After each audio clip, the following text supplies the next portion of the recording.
Om Swastiastu. Selamat siang kepada Ibu Igusti Ayu Ratih Permata Dewi SE MSI selaku dosen pengampu mata kuliah Akuntansi Sosial dan Lingkungan, dan selamat siang pula kepada rekan-rekan D5 yang kami banggakan. Baik, di sini kami dari kelompok 6 akan mempresentasikan materi mengenai audit lingkungan. Sebelum kami mempresentasikannya, izinkan kami memperkenalkan diri terlebih dahulu. Saya Nikoma Widiani INPM 211 dan rekan saya Lilo Putu Krisna Mahyani INPM 212, Igede Anggi Pratama INPM 214 dan Nikadek Pagar Siantari INPM 218. Baik, yang pertama di sini saya akan mempresentasikan materi mengenai pendahuluan. Menurut KEP Men LH 42/1994, audit lingkungan adalah suatu alat manajemen yang meliputi evaluasi secara sistematik, terdokumentasi, periodik, dan objektif tentang bagaimana suatu kinerja organisasi, sistem manajemen, dan peralatan dengan tujuan memfasilitasi kontrol manajemen terhadap pelaksanaan upaya pengendalian dampak lingkungan dan pengkajian pemanfaatan kebijakan usaha atau kegiatan terhadap peraturan perundang-undangan tentang pengelolaan lingkungan. Salah satu perbedaan utama antara audit lingkungan dan tipe audit yang lain adalah eksistensi dan ketiadaan standar. Sistem akuntansi keuangan yang rinci dan terkoordinasi yang berjalan dapat menjadi sasaran audit keuangan. Namun di luar hal-hal tersebut, seperti data pengendalian polusi, persetujuan, dan MOU, secara tipikal terdapat sedikit informasi lingkungan relatif yang dapat diaudit.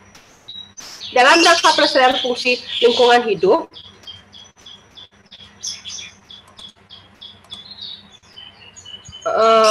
Undang-Undang Nomor 32 Tahun 2009 tentang Perlindungan dan Pengelolaan Lingkungan Hidup mewajibkan pemerintah untuk melakukan pengendalian pencemaran dan atau kerusakan lingkungan hidup.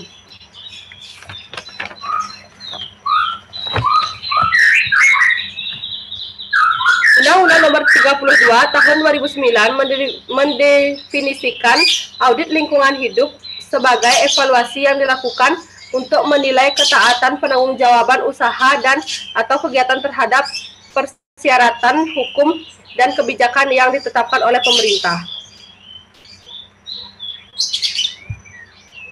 Audit lingkungan terdapat kesamaan, di mana dalam audit keuangan terdapat tiga komponen utama, yaitu yang pertama neraca pembayaran, yang kedua perhitungan laba, dan yang ketiga ada laporan. Sedangkan dalam audit lingkungan terdapat tiga komponen lingkungan yang tercermin dalam, yaitu yang pertama perkiraan kemungkinan terjadi kecelakaan dan risiko pada usaha atau kegiatan di lapangan. Yang kedua, analisis input-output mengenai arus materi yang diproduksi. Dan yang terakhir, laporan mengenai pelaksanaan pengolahan lingkungan. Selanjutnya, audit lingkungan di Indonesia.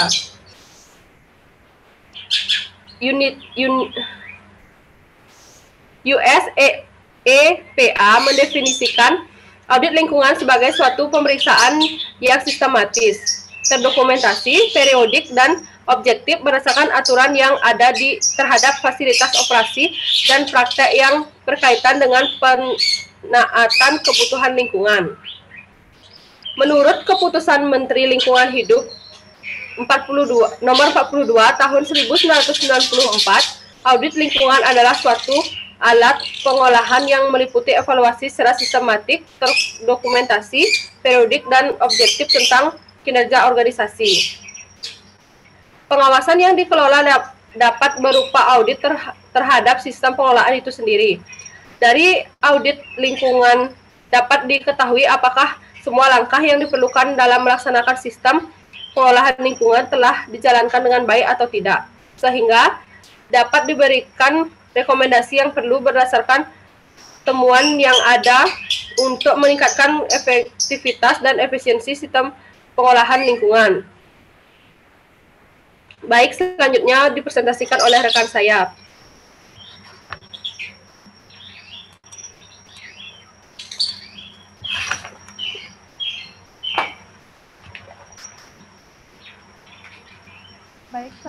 yang ada fungsi lingkungan.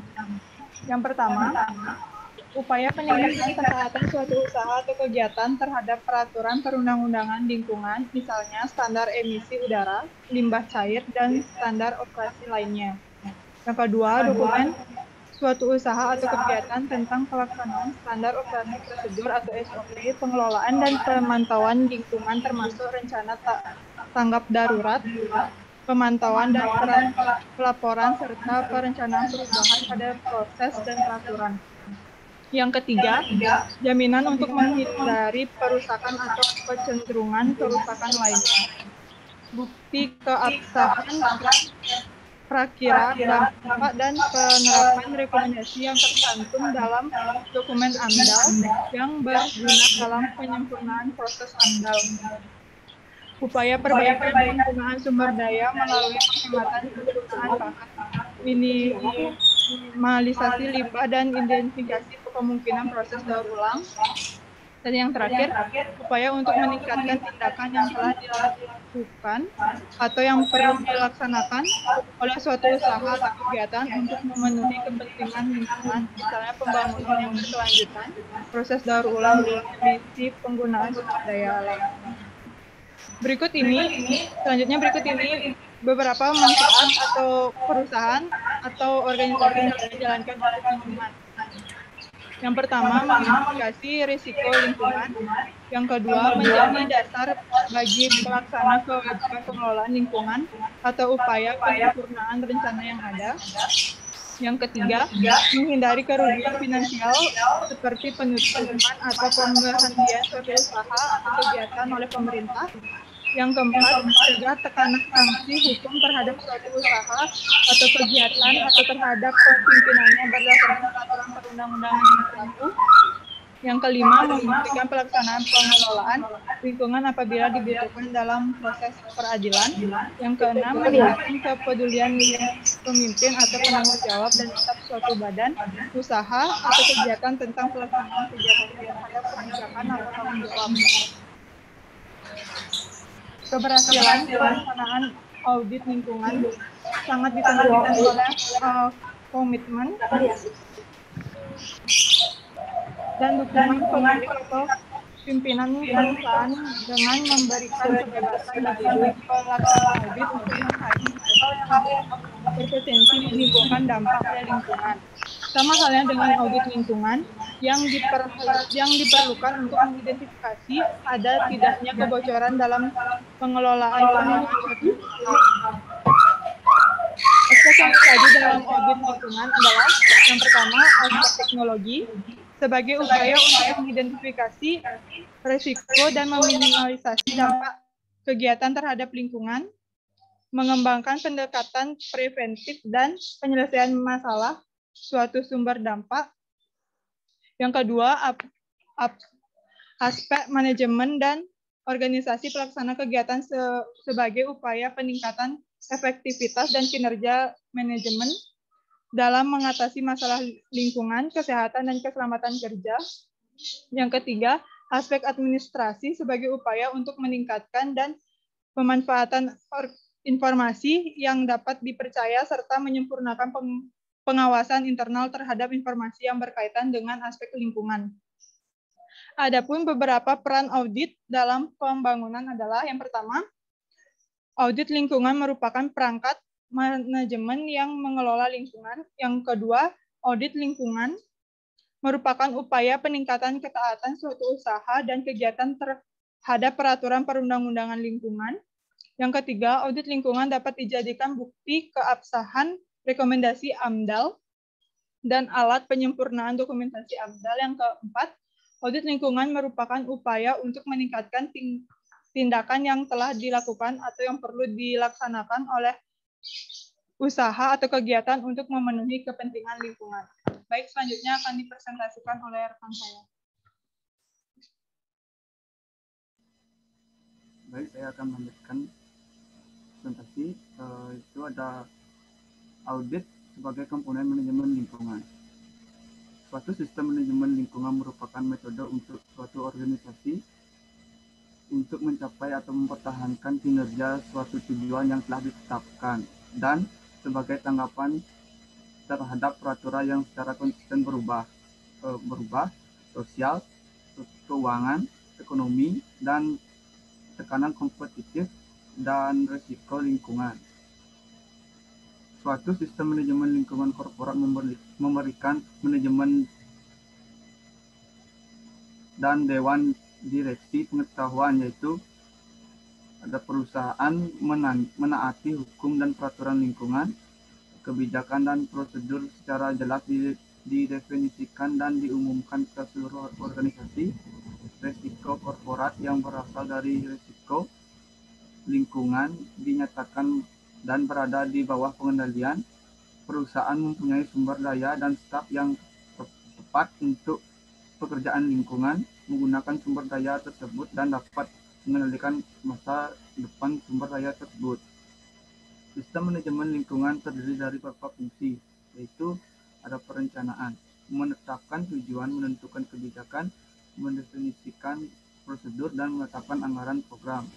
Ada mengorganisasi, menetapkan struktur organisasi, melukiskan peran dan tanggung jawab, menciptakan deskripsi posisi, menetapkan kualifikasi posisi, dan melatih staf.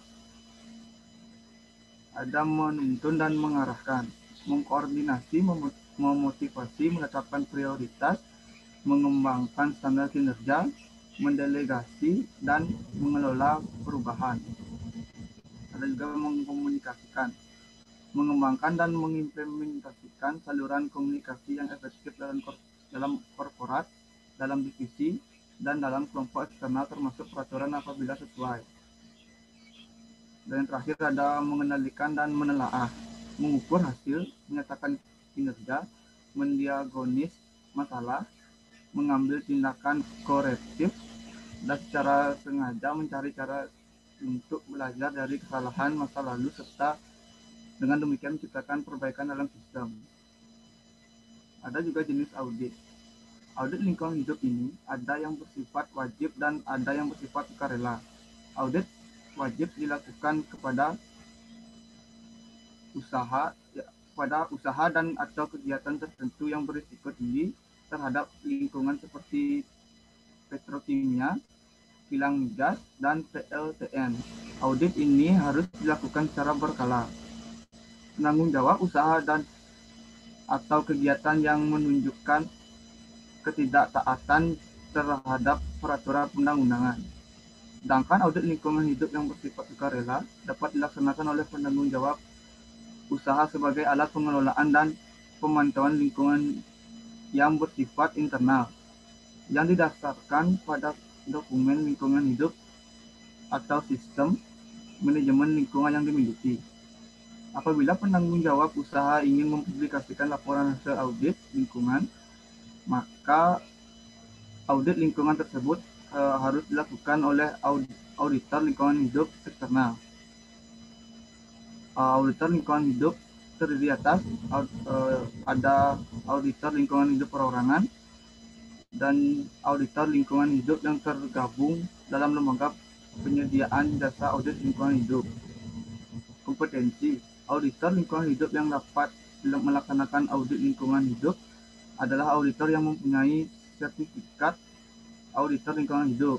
Pasal 51 ayat 2 Undang-Undang Nomor 32 Tahun 2009 tentang perlindungan dan pengelolaan lingkungan hidup dinyatakan bahwa auditor lingkungan hidup wajib memiliki sertifikat kompetisi auditor lingkungan hidup yang berlaku mulai tanggal 3 Oktober 2010.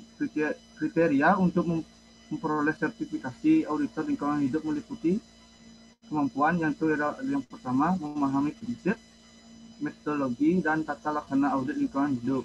Yang kedua ada melakukan audit lingkungan hidup yang meliputi tahap perencanaan, pelaksanaan, pengambilan kesimpulan, dan pelaporan. Dan yang ketiga ada merumuskan rekomendasi langkah perbaikan sebagai tindak lanjut audit lingkungan hidup.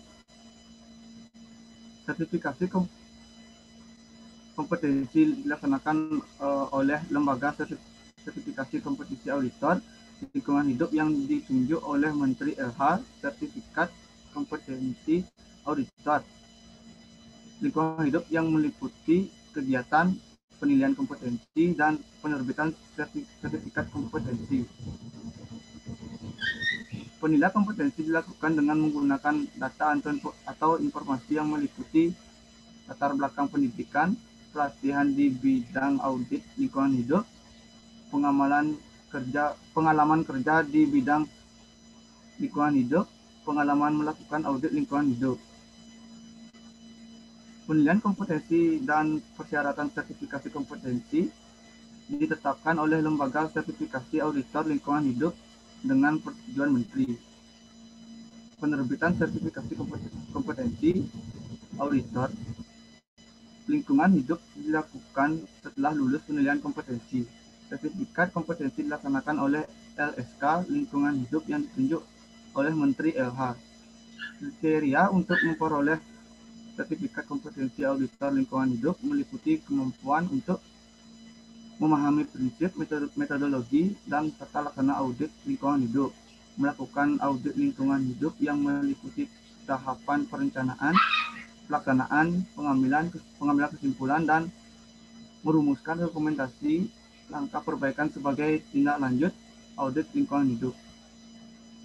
Baik, selanjutnya akan dilanjutkan oleh rekan saya.